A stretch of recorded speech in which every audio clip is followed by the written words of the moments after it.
I'd like to talk to you about the Lumina Smart qualities of being demonstrative and measured.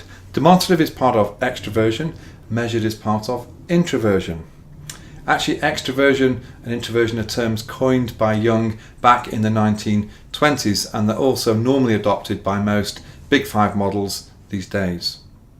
If you're demonstrative, it means that you tend to be enthusiastic. It means you tend to show your joy and energy and excitement quite easily. It also means, secondly, that you'll generally be good with oratory skills. You'll enjoy public speaking and you will get a buzz and a lift from it.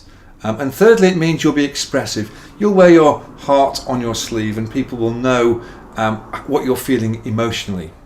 If, on the other hand, you're measured, first of all, you may come over as more serious-minded. That is, you don't let out so many of your overt positive emotions. It doesn't mean that you're not positive underneath, but you may appear more serious. It also means that you tend to trust the written word and like to have things clear and in writing. And finally, you'll be quite good at containing your emotions and not giving too much away when you don't want to give anything away.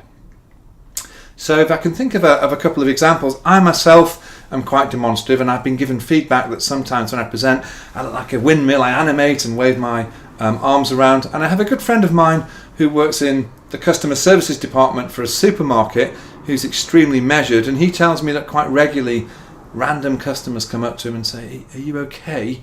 You look very serious." And actually he's very happy, very content individual, but his introverted demeanour and his measured side makes him appear more serious to other people than maybe actually he is inside.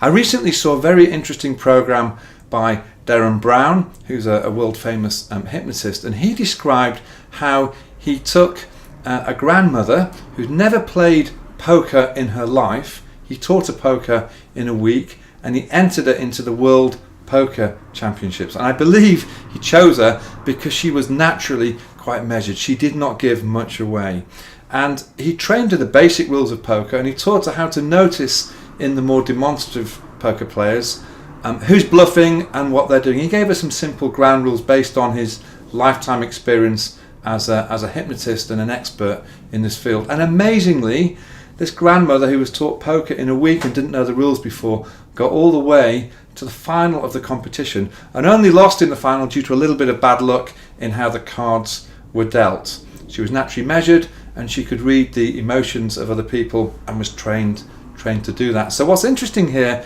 is that often being measured can be useful in a negotiating situation where you need to be more serious and not give too much away, but equally being demonstrative can be good for motivating and inspiring other people when that's called for. And of course, ideally, we can balance the two dependent on what the circumstance actually requires.